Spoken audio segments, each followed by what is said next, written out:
ทุกคนต่างแซ่บในซอยสองปอลาให้แล้วสิให้แล้วตอนนี้ไป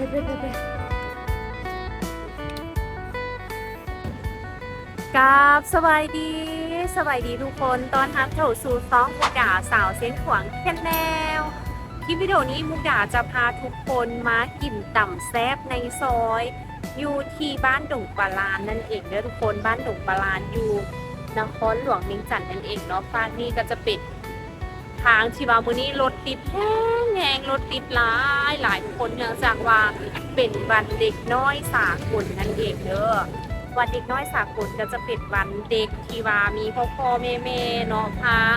ลูกๆหลานๆไป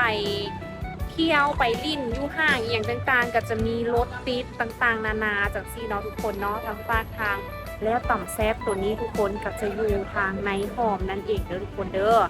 ต่ำแซบในซอยเขาจะห้องว่าต่ำแซบในซอยอยู่ในหอมนั่นเองเดี๋ยวมูอยากจะพาทุกคนย่างเข้าไปเบิ่งอยู่ทางด้านหน้ากาดอีก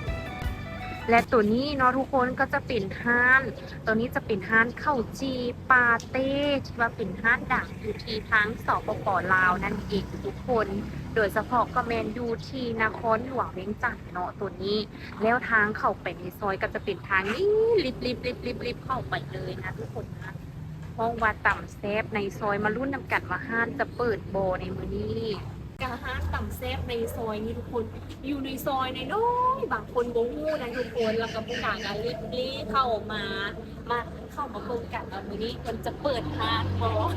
มาลุ้นกันอยู่ที่บ้านดงปลานนะทุกคนบ้านดงปลานก็คืออยู่ใจกลางเมืองเลยอยู่ติดกับหาดสั้นอยู่ติดกับเวียงจันทน์เซ็นเตอร์จังซี่เนาะนี่เข้ามานี่กันอยู่ในเมืองเลยนะคนมุกดากับมาเป็นครั้งที่3นั่นเองงานนี้และต่ำนะแซ่บทุกคนไปเบิ่งกันว่าท่านจะเปิดบ่อันยางไปยางมาโมคิดว่าอยู่บ้านหลวงปลาในเมืองก็จะมีใบอันนี้ทุกคนอันนี้ใบมังยมยับเข้ามาไหม ตัวนี้เป็นใบมังยมค่ะเจ้ากับลาบกับอีหยังเนาะคันว่าทุกคนพี่ๆน้องๆคนใดที่ว่าเคยกินใบอันนี้กับลาบกับอีหยังนะคอมเมนต์บอกมุกดาเด้อทุกคนนี่เก็บเมือบันเมือสิได้รักเอาไปกับแท้คนนี่แล้วก็มีผักกันถิ่นมีอย่างนำทุกคนเป็นตาเนาะเก็บเสถุงแล้วกันแม่ก็เก็บเสถุงไปกับต่ำกับงายได้สำหรับอันนี้นะเอาไปเอามาเนาะคนไล่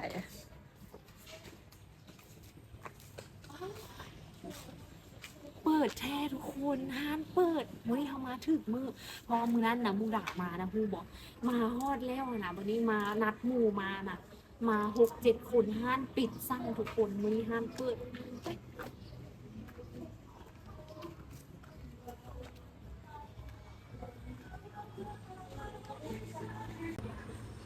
อันนี้ทุกคนมีคนจะเอารายการมาให้ก็คือจะมีหลายเมนูเลยนะอยู่ห้านตับเซ็ตในซอยเมนูหลายแห่งถ้ามูดามาสั่งแบบตับปลาตับดิบเมนูแบบประมาณที่สั่งเอาทุกคนกินต่ำอย่างต่ำปลาแล้วก็เอาต่ำปูม้าแล้วก็เห็ดปูม้าซุปแล้วก็เอาต้มเลือดกินน้ำดื่มกินน้ำแดงกินแบบดื่มเอาน้ำดื่ม1น้ำดื่ม2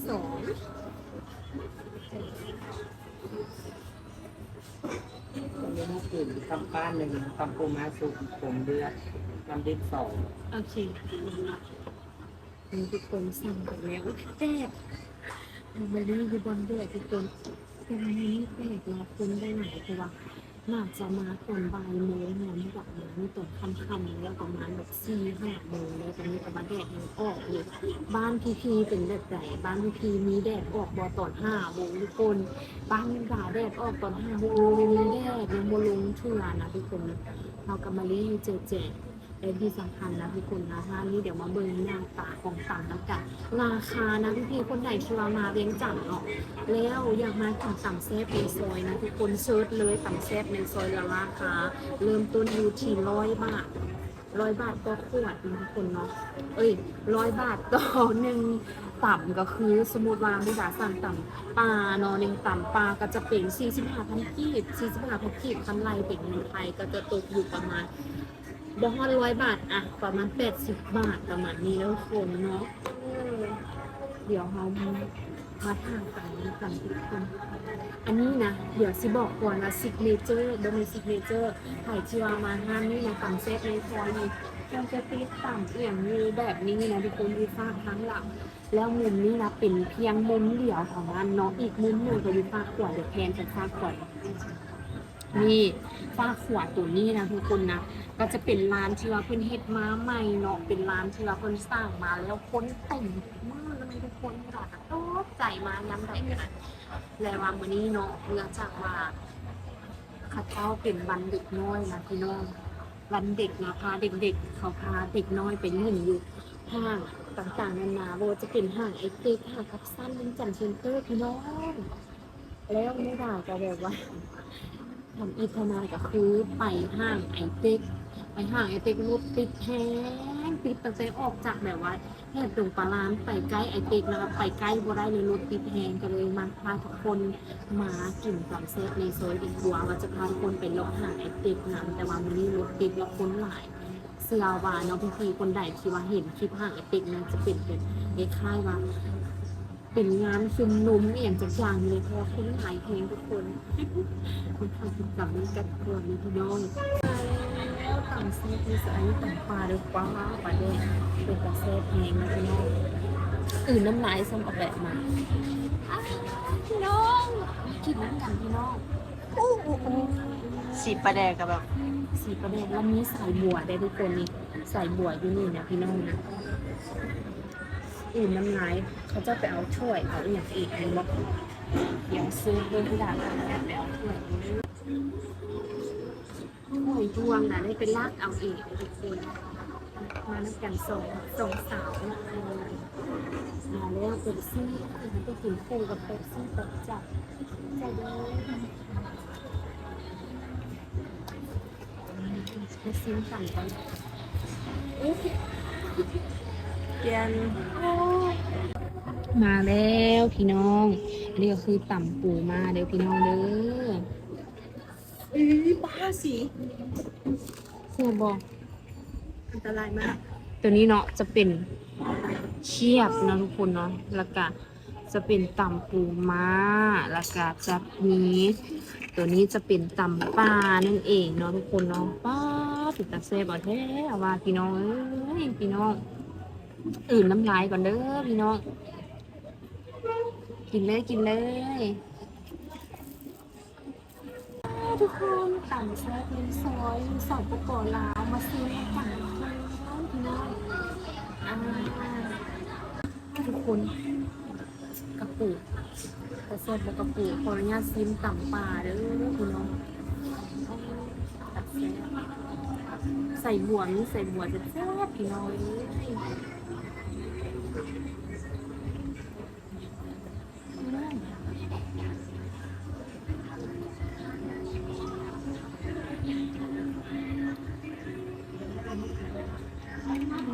เผ็ดได้แต่ขนาดไหนนี่จะเป็นตักปูม้าพี่น้องขอชิมปูม้าเด้อมากินน้ำกันเด้อพี่น้องมูดาไม่ได้กินตำปูม้าประมาณ6 เดือนแล้วพี่น้องเลย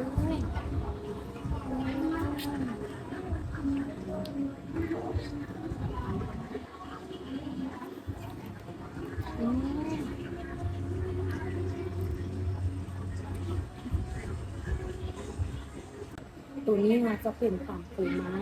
ราคามันจะอยู่ที่ก็คือ100,000 กีบนะทุกคน100,000 กีบไล่เป็นเงินบาทก็จะตกอยู่ประมาณ150 บาท160 บาทประมาณนี้คุ้มนะทุกคนเนาะทุกคนมาคุ้มบอกลองคอมเมนต์เด้อแล้วก็ตัวนี้จะเป็นต่ำปลาตัวนี้จะเป็นราคาประมาณ80 บาทนั่นเองทุกคนนะมื้อนึงบาทมากัน2 คนสั่ง2 ตันแล้วก็สั่งต้มเลือดเนาะหลายรสค่ะกินต้มเลือดแต่ว่าแบบแซ่บแบบแซ่บเผ็ดนัว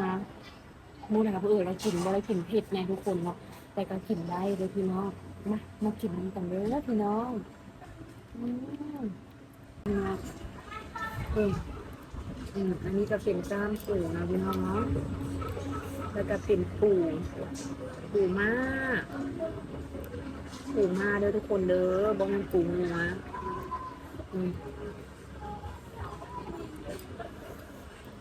ส่วนหลายก็จะเป็นหอยเนาะพี่น้องจะแซ่บแฮงมากินอีกคำหนึ่ง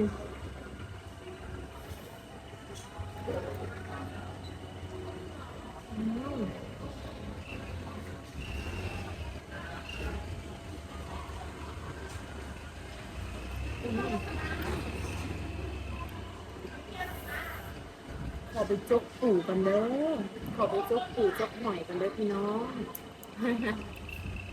จุกอยู่ในถ้วยต่ำนี่ดอก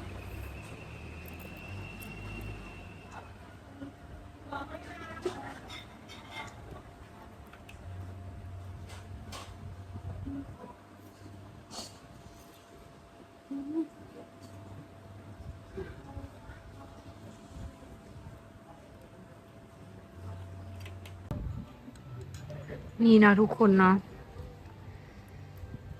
จกปูมาแซ่บๆเลยอย่างซีเนาะพี่น้องนี่ต้องให้แบบนี้ งั้นกินแบบสบับสาวเวียงจันทน์เลยพี่น้องเด้อ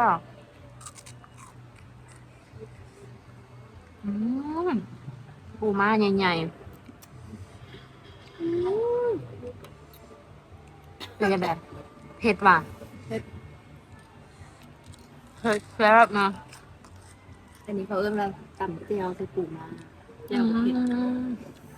บึงดูป้าพี่น้องเอ้ยหมูถ่านแล้วแมนกินคำหนึ่งแล้วได้กินอันน้ำใสกินคำหนึ่งแล้วได้กินน้ำใสดูพี่น้องเผ็ดทั้งเผ็ดใส่ขนาดเลยพี่น้องคนใดเนาะได้มานครหลวงไม้จันทน์ยักษ์ซิมต่ำแบบแซ่บๆจังซี่เนาะมาได้ดูพี่น้องอยู่ที่บ้านดงปลาลานเมื่อนี้เนาะสาวเวียงจันทน์พามาแล้วทุกคนเนาะสาวเวียงจันทน์กับสาวเสียงขวางแต่ว่าสาวเวียงจันทน์บ่ฮู้ว่าหอมบ่ฮู้คือกันว่าหอมได้เนาะแต่ว่าเป็นหอมน้อยๆเนาะทุกคนที่แต่ว่าหอมขายข้าวจี่ดังอยู่ใกล้ข้าวจี่เวียงจันทน์ข้าวจี่เวียงจันทน์อยู่ทางเข้าบอนข้าวจี่เวียงจันทน์เห็นบ่ท่านข้าวจี่ดังๆที่มันไผมาครับต้องรีวิวจะซื้อนั้นบ่ไม่ซื้อลองซีนตำปลาเบิ่งได้ดูให้สาวเวียงจันทน์ซีนตำปลาเด้อจักสิกินต้นไม้ต้นใดตำปลาจักต้นสักต้นหยังก็มีหลายต้นแฮงพี่น้องป้ามีกระปูนานำอันนี้ปูน้อยอันนี้ปูใหญ่อันนี้ทำมากินตำปู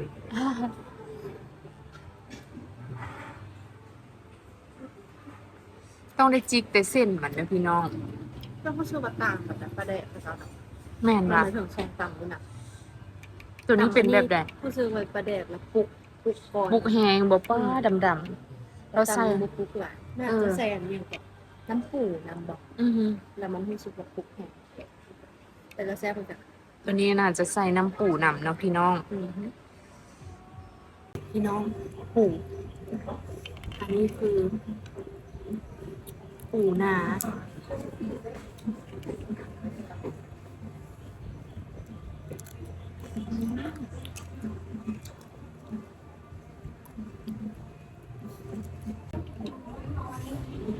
คนหนึ่งสาวเวียงจันทน์กินปูมาเนาะสมเป็นสาวเวียงจันทน์สาวเชียงขวางกินปูนาทุกคนโอ้นี่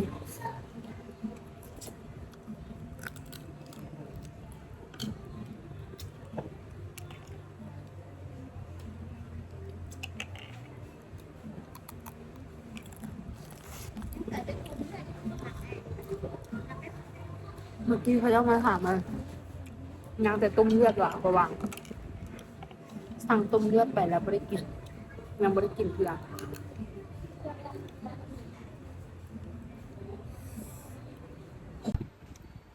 ผ็ดบ่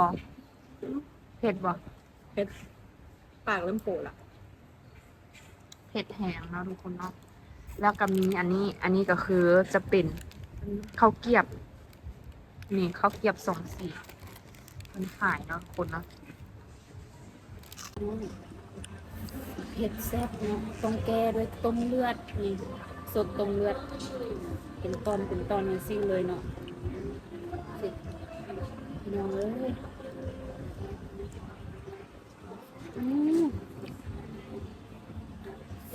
แมงวันก็มาปลาแดกก็มาเพื่อไหลไข่น้อย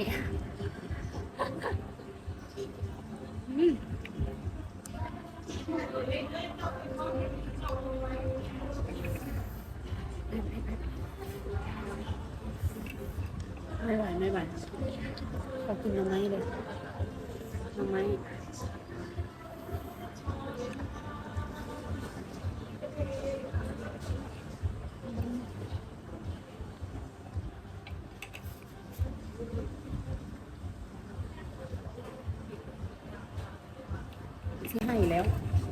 สิให้แล้วตัวนี้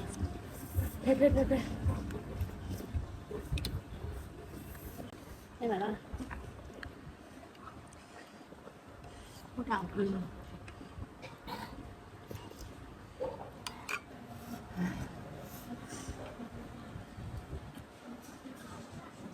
โอ้ยพี่น้องเผ็ดแท้เผ็ดว่ะเผ็ดแห้งเด้อพี่น้องเด้อเป็นน้ำตัวเองบ่กินเผ็ดแน่พี่น้องระดับมากินเผ็ดมัน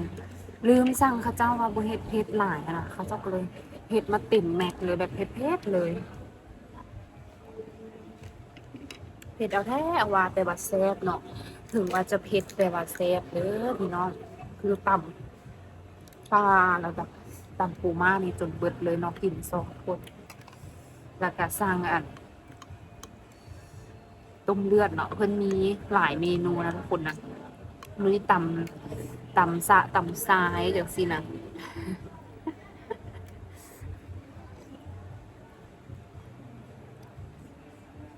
แต่ว่าสาวเชียงขวางกินแล้วเผ็ดสาวเวียงจันทน์กินแล้วบ่เผ็ดพี่น้อง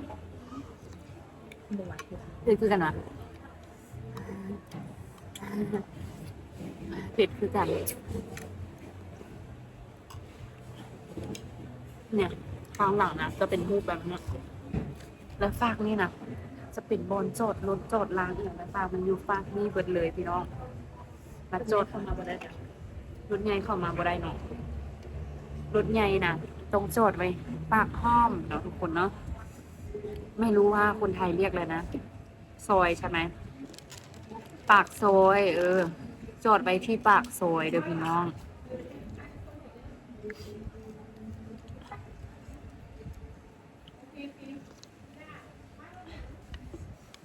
ขนาดว่าประมาณ5-6 โมงแล้วนะฟ้ายังบ่ลงอยู่สปปลาวแล้วก็ฝนตกมา4-5 มื้อแล้วเนาะอยู่ทางบ้านพี่ๆเป็นแบบใดนะคอมเมนต์บอกหมู่ได้เด้ออยากรู้คือกันเนาะว่าเป็นคือกันบ่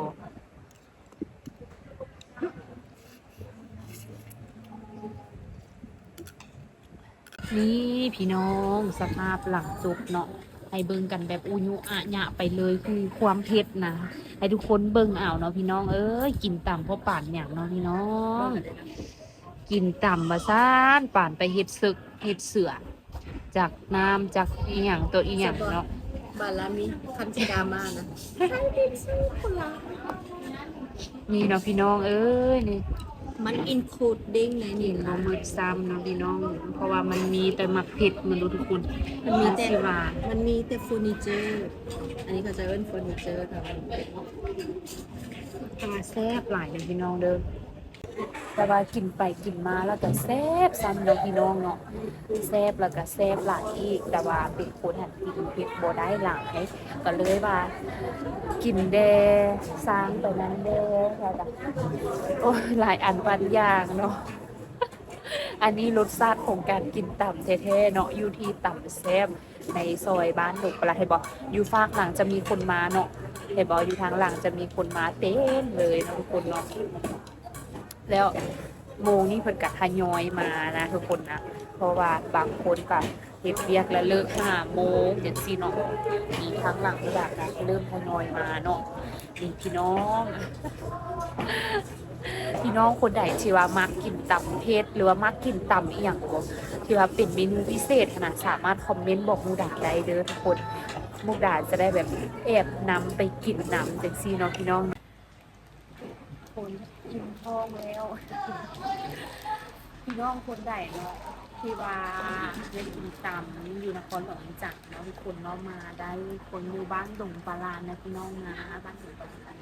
ข้างหลังนะคนหลายทุกคนเดี๋ยวคลิปนี้น้องมูดาจะได้ลาทุกคนไปก่อนฝากทุกคนกดไลค์กดแชร์เป็นกำลังใจให้ช่องมูดาสาวเสียงขวางในเด้อพี่น้องเป็นกำลังใจให้มูดาสาวตัวน้อยดำๆเนาะ